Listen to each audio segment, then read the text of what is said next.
Good afternoon once again. I will be the discussant for this chapter 11, the introduction to security evaluation. So under this chapter, we will discuss the infinite period DDM and growth campaigns, the evaluation with temporary supernormal growth, present value of operating free cash flows, present value of free cash flows to equity, relative valuation techniques, the price cash flow ratio, the price book value ratio, and the estimating the inputs, the required rate of return, and the expected growth rate of valuation variables.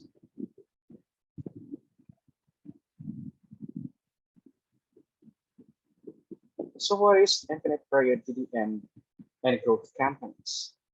As noted in the appendix to this chapter, the infinite period DDM has the following assumptions. First, dividends grow at a constant rate. Second, the constant growth rate will continue for an infinite period. Third, the required rate of return is greater than the infinite growth rate. If it is not, the model gives meaningless result because the denominator becomes negative. So what is the effect of these assumptions if you want to use this model to value the stack of growth companies? Like for examples, in Intel, Pfizer, Microsoft, Apple, and Google.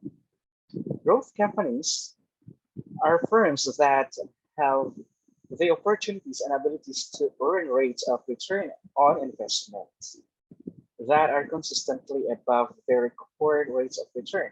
You will recall from corporate finance that the required rate of return for a corporation is its weighted average cost of capital, or WACC. An example might be Intel, which has a WACC of about 12%, but is currently earning about 20% on its invested capital. Therefore, we would consider Intel a growth company to exploit these outstanding investment opportunities. These growth firms generally retain a high percentage of earnings for reinvestments, and their earnings will grow faster than those of typical firm. You will recall from the discussion in chapter 10 that a firm's sustainable growth is a function of its retention rate and its return on equity, ROA. Notably, as discussed subsequently, the earnings growth pattern for this growth companies is inconsistent with the assumption of the infinite period DDM. First, the infinite period DDM assumes dividends will grow at a constant rate for an infinite period. This assumption holds for companies currently growing at above average rates. As an example, both Apple and Google have grown at rates in excess of 20% a year for several years. It is unlikely that they can maintain such extreme rates of growth because of inability to continue earnings the return of equities implied by this growth for an infinite period in an economy where other firms will compete with them for this high rates of return. Second, during the periods when these firms experience abnormally high rates of growth, their rates of growth probably exceed their required rates of return. There is no automatic relationship between growth and risks. A high growth company is not necessarily a high risk company. In fact, a firm growing at a high constant rate would have lower risks or less uncertainty than a low growth firm with an unstable earnings pattern. In summary, some firms experience periods of abnormally high rates of growth for some infinite periods of time.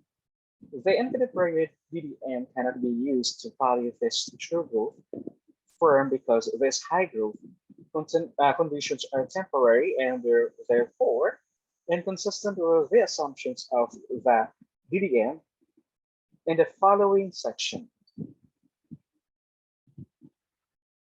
We discussed how to adjust the DDM to value a firm with temporary supernormal growth. So chapter 11.4.8, evaluation with a temporary supernormal growth. Thus, far we have considered how to value a firm with different growth rates for short periods of time, 1 to 3 years, and how to value a stock using a model that assumes a constant growth rate for infinite period. As noted, the assumption of the model makes it impossible to use the infinite period constant growth model to value true growth companies. The point is, in a competitive free enterprise economy, it is not reasonable to expect a company to permanently maintain a growth rate higher than its required rate of return because competition will eventually enter this apparently lucrative business, which will reduce the firm's profit margins and therefore its returns of equities, ROA, and growth rate. Therefore, after a few years of exceptional growth, that is a period of temporary supernormal growth, a firm's growth rate is expected to decline. Eventually, its growth rate is expected to stabilize at a constant level consistent with as assumption of its infinite period TDM. To determine the value of a temporary supernormal growth company, you must combine the previous models. In analyzing the initial years of exceptional growth, you examine each year individually if the company is expected to have 2 or 3 stages of supernormal growth. You must examine each year during the stages of growth. When a firm's growth rate stabilizes at a rate below the required rate of return, you can compute the remaining value of the firm assuming constant growth using the DDM and discount this lump sum constant growth value back to the present. The technique should become clear as we work through the following example. Like the Bourse company has a current dividend of $2 share. The following are the expected annual growth rates for dividends. Year 1 to 3, dividend growth rate expected 25%. Year 4 to 6, dividend growth rate expected 20%. Year 7 to 9, dividend growth rate 15% expected. Then 10 years onwards, dividend growth rate expected is 9%. So the required rate of return for the stock, the company cost of equity, is 14%. Therefore, the value equations becomes an exhibit 11.3%. It's a timetable in a table. So V equals to 2 times 1.25 over 1.14 plus 2 times 1.25 squared over 1.14 squared plus 2 times 1.25 over square root the power of 3 and 1.14 raised to the power of 3. So on and so forth. So the companies exhibit 1.3 computation indicate that the total value of the stock is $94.36.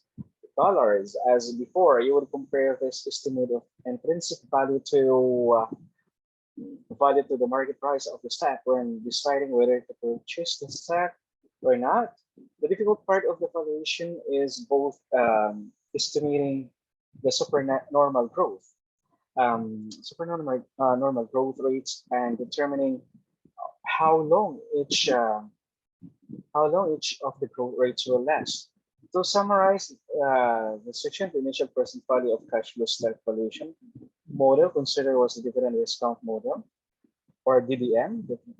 After explaining the basic model and the exhibit 11.3 computation, as you can see here in the table. So the value of dividends stream for year 10 and all future dividends, that is 11.21 over 0.14 minus 0.09, and then equals to 224.20 US dollar. So then deviation of its reduced form, we noted that infinite period dividends discount model, or DDM, cannot be applied to the valuation of stock for growth companies because the abnormal high growth rate of earnings for the growth company is consistent with the assumption of infinite period constant growth dividend discount model or DDM. So let's go to chapter 11.4.9, the present value of operating free cash flows. In this model, you are deriving the value of the total firm because you are discounting the operating free cash flows prior to the payment of interest to the debt holders, but after deducting funds needed to maintain the firm's asset-based capital expenditures. Also, because you are discounting the total firm's operating free cash flows, you will use the firm's weighted average cost of capital or WACC as a discount rate.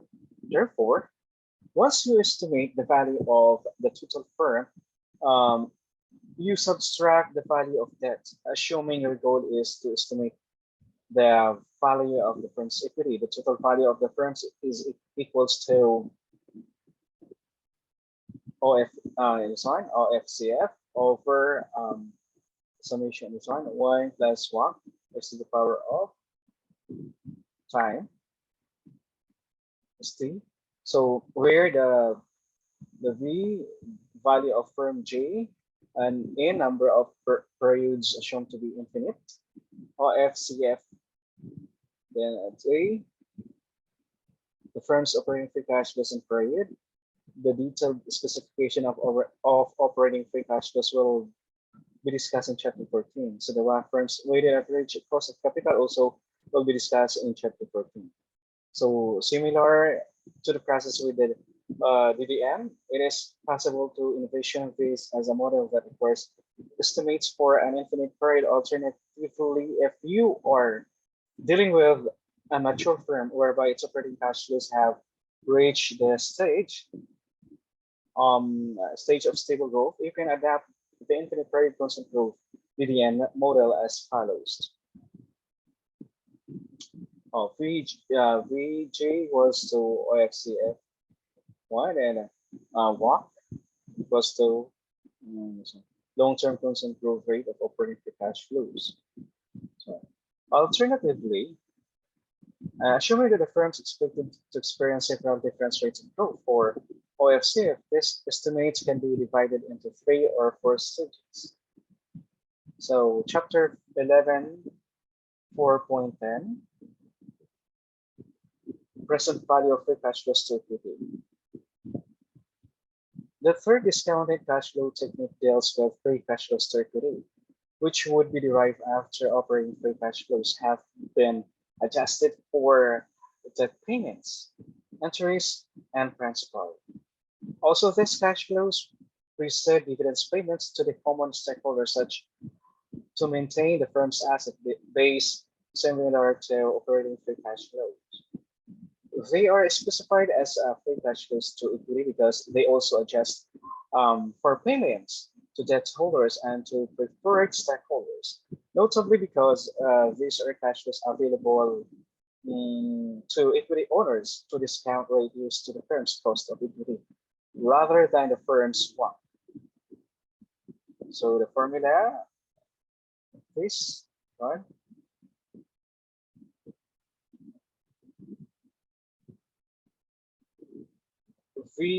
Where V value of the stock of firm and number of periods assumed to be infinite. FCFET, the firm's free cash flows to equity in period. The detailed it will be discussed also in chapter 14. Again, how an analyst would implement the general model depends upon the firm's position in its life cycle. That is, if the firm is expected to experience stable growth, analysis can use the infinite growth model.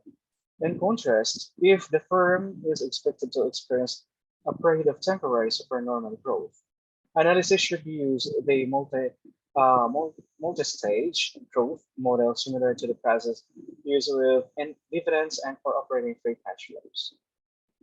So chapter 11, 11.5, earnings multiplier model. So in,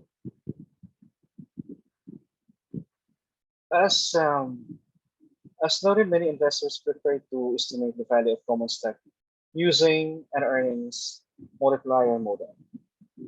The reasoning for this approach recalls the basic concept that the value of any investment is the present value of future returns.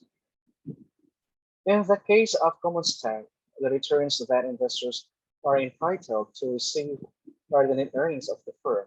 Therefore, one way investors can estimate the value is by determining how many dollars they are willing to pay for a dollar of expected earnings or peso, typically represented by estimated earnings during the following 12-month period of, or an estimate of normalized earnings. For example, if investors are willing to pay 10 times expected or normal earnings, they would value a stock they expect to earn $2 a share during the following year at $20. So you can compute a prevailing earnings multiplier, also referred to as the price earnings ratio, as follows. Earning multiplier equals the price earnings ratio equals current market price over expected 12 months earnings. The computation of the current earnings multiplier ratio indicates the prevailing attitude of investor towards stock value. Investors must decide if they agree with a prevailing price earnings ratio for the aggregate market, for the firm's industry, and for similar firms and stock. To answer this question in the defensible manner, we must consider what influences the earnings multiplier over time. For example, over time, the aggregate stock market price earning ratio, as represented by the stock um, industrial S&P Industrial Index, has varied from about 6 times earnings to about 30 times earnings. So the infinite period dividend discount model can be used to indicate the variables that should determine the value of the price earnings ratio as follows.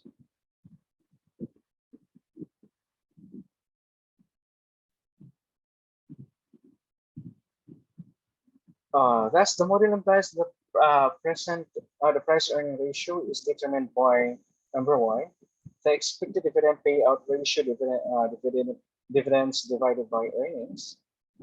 Number two, the estimated required rate of return on the stock. Number three, the expected growth rate of dividends for the stock.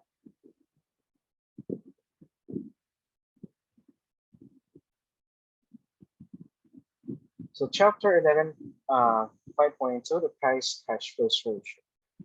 The growth and popularity of the price cash flow evaluation ratio can be traced to concern over the propensity of some firms to manipulate earnings per share, whereas cash flow values are generally less prone to manipulation.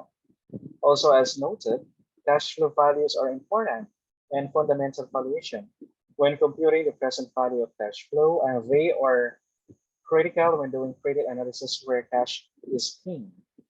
The price to cash flow ratio is computed as follows. Price cash flow ratio equals to the price of the stock in period over the expected cash flow per share of firm. Regarding what variables affect this valuation ratio, the factors are similar to the price earning ratio. Specifically, the main variables should be number one, the expected growth rate of the cash flow variable used, and the rest of the stock indicated by the uncertainty or variability of cash flow series over time. So let's go to chapter 11, 5.3, the price book value ratio.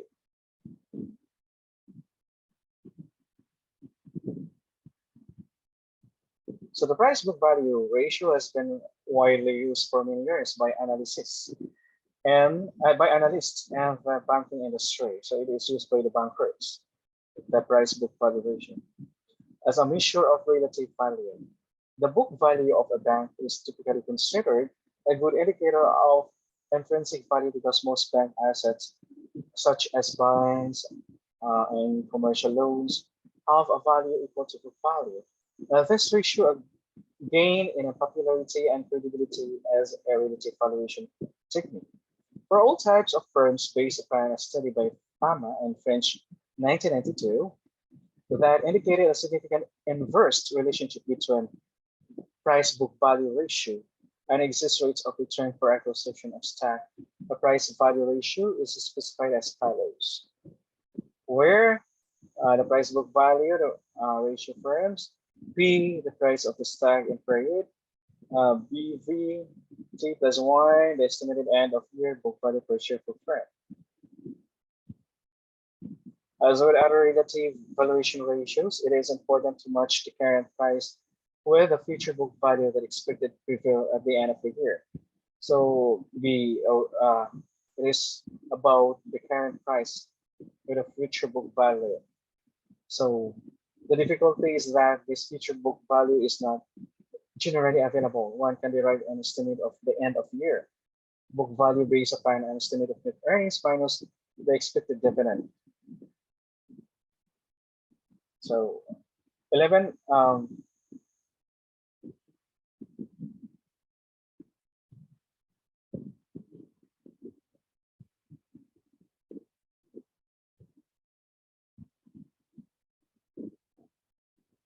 so the price sales ratios, implementing the valuation technique. So let's go to chapter 11.6, estimating the inputs required rate of return and expected growth rate or valuation variables. This section deals with estimating two inputs that critical to the valuation process, irrespective of which approach or a technique is being used. The required rate of return and the expected growth rate of earnings and other valuation variables, that is book value, cash flow, sales, and dividends. In this, we will review factors and discuss how the estimation of these variables differs for domestic versus foreign securities. Although the valuation procedure is the same for securities around the world, the K and G differ among accountants. Therefore, we will review the components of required rate of return. So 11.6.1 required rate of return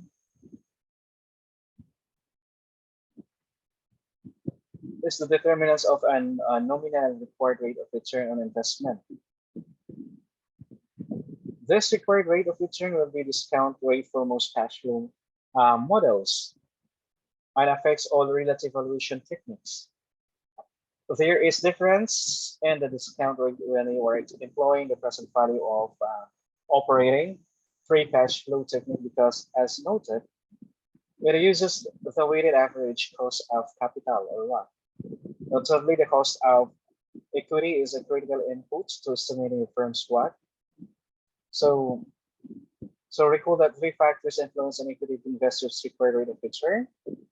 Always remember that number one, economist risk-free rate or RRR. The expected rate of inflation. Number three, a risk of premium.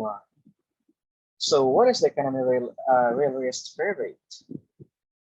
This is the absolute minimum rate that an investor should require. It depends on the real growth rate of the investor's home economy because capital invested should grow at least as fast as the economy. As noted previously, this rate can be affected for short periods of time by temporary rate tightens or is in the capital markets. So the expected rate of inflation. The expected rate of inflation, investors are interested in real rates of return that will allow them to increase the rate of consumption. Therefore, if investors expect a given rate of inflation, they should increase their required nominal risk-free rates of return in RFR to reflect any expected inflation as follows. The two factors that determine the NRFR affects all investments. So the risk premium is number three. The risk premium causes differences in the required rates of return among alternative investment that range from government bonds to corporate bonds to common stocks. So the risk premium also explains the difference in the expected return among securities of the same time.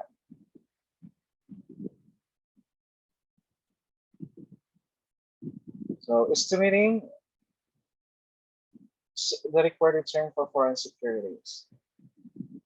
Our discussion of the required rate of return for investment has been limited to the domestic market, although the basic valuation model and its variables are the same around the world. There are significant differences in the values for specific variables. This section points out where these differences occur. So one factor is the foreign real RFR, because the RRFR in other countries should be determined by the real growth rate within a particular economy. So it will be determined by the real growth rate with a particular economy. The estimated rate can vary substantially among countries due to differences in an economy real growth rate. Okay, like for example, of differences in the real growth rate of gross domestic product can be seen from growth expectations for 2011 and real GDP contained in the IMF World Economic Outlook. Then what is inflation rate? Inflation rate is to estimate the NRFR. For a country, you must also estimate the expected rate of inflation and adjust the NRFR for this expectation. Again, this rate of inflation typically varies substantially among countries. So it depends upon the economy of the country. What is risk premium? The risk premium also derive an equity for the investment in each country. Again, the five risk components differ substantially between countries. The components are the business risk, financial risk, liquidity risk, exchange rate risk, and the country risk. The business risk can vary because it is a function of variability of economic activity within a country and of the operating leverage used by firms within the country. So the expected in chapter 11, 6.3, estimating growth from fundamentals. After arriving at this required rate of return, the investor must estimate the growth rate of sales, cash flows, earnings, and dividends because the alternative valuation models for common stock depend heavily on good entities of growth for these variables. So the initial procedure we describe here a brief summary of presentation. Estimating growth from fundamentals. The growth rate of dividends is determined by the growth rate of earnings and a proportion of earnings paid out in dividend.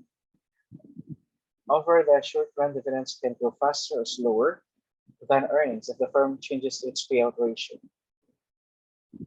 So the formula G equals the retention rate times return on equity equals RR.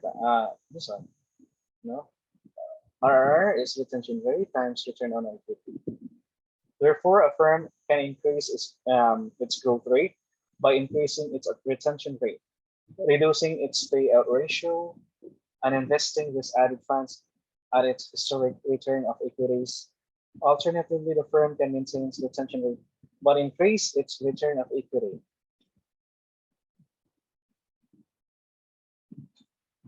Breakdown of return of equities. Although the retention rate is a management decision, changes in the firm's return of equity result from changes in its operating performance or its financial leverage.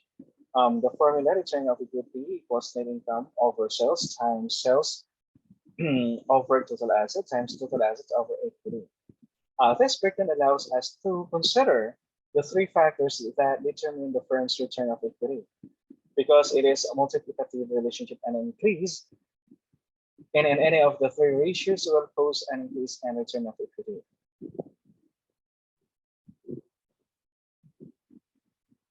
So it's estimating growth based on history. So although the authors have a strong bias in favor of using the fundamentals to estimate growth, which involves estimating the components of return of equity, we also believe in using all the information available to make the critical estimate. Therefore, we suggest that analysis also consider the historical growth rate of sales, earnings, and cash flow, and dividends, and consider not only the different rates of growth, but also the variability in the growth pattern over time for this series. So the formula, where the equity earnings per period, T year, where it goes from 1 to n, and B, the coefficient indicates the average absolute change in the series during the period.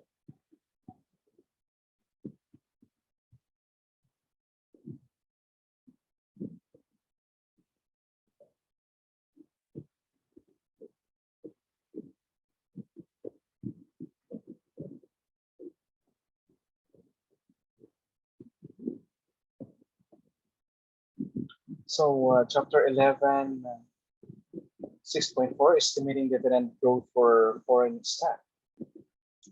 What is retention rates?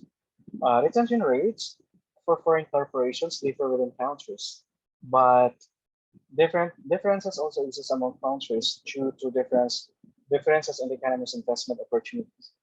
As an example, firms in Japan have a higher retention um, rate than firms in the United States, whereas the rate of retention in France is much lower.